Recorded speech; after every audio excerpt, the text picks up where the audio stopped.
Shalom Bapak Ibu dan Saudara yang terkasih, kembali kita merenungkan satu bagian firman Tuhan yang diambil dari 1 Samuel 6 ayatnya yang ke-8.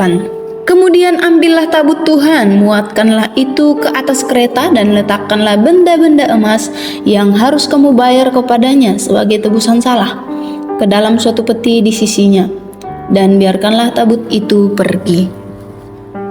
Bapak, Ibu, dan Saudara, pernahkah kita memperhatikan seorang bayi?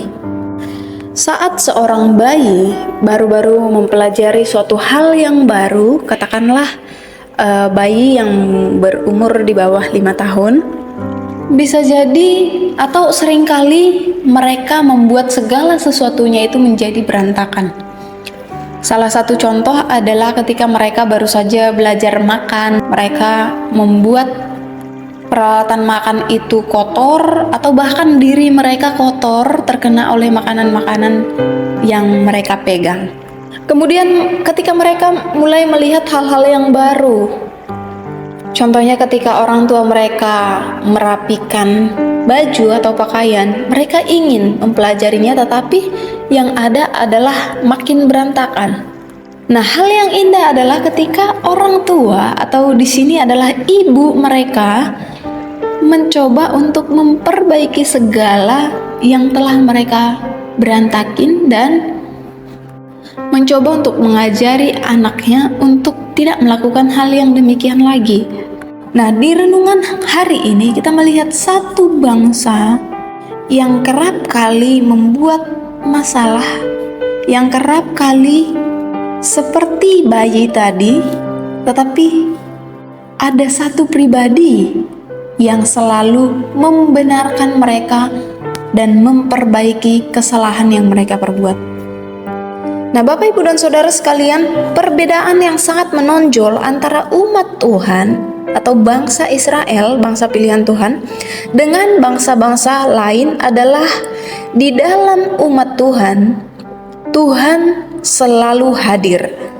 Walaupun Allah menghukum umatnya oleh karena kebebalan mereka, namun di masa-masa kritis, Allah selalu hadir di tengah-tengah mereka. Bila kita melihat kehidupan bangsa Israel sampai kepada masa tabut perjanjian ini direbut, yang membuat masalah adalah bangsa itu sendiri. Namun yang membereskan setiap masalah-masalah yang mereka hadapi adalah Tuhan itu sendiri. Nah, dalam konteks ini, nats yang kita baca, bangsa Israel yang membuat masalah dengan maju berperang tanpa perkenanan Tuhan. Kemudian mereka membuat satu masalah, yaitu dengan membawa tabut perjanjian dalam peperangan. Sehingga masalah yang terjadi adalah tabut itu direbut dari mereka. Mereka kalah di dalam berperang. Nah, masa-masa sebelumnya juga kita bisa melihat ketika mereka jatuh bangun di dalam penyembahan berhala. Namun ketika mereka ada di masa-masa kritis, mereka minta tolong kepada Tuhan, Tuhan selalu hadir untuk menolong umatnya. Dari hal ini kita bisa melihat bahwa ternyata umat-umat Tuhan atau anak-anak Allah itu tidak bisa jauh dari Allah. Anak-anak Allah sama seperti bayi yang harus selalu dekat dengan Allahnya. Begitu juga dengan kita orang-orang percaya yang pada saat ini kita tidak akan pernah bisa jauh daripada Tuhan. Karena kita adalah manusia-manusia yang lemah. Kita tidak ada artinya tanpa Tuhan.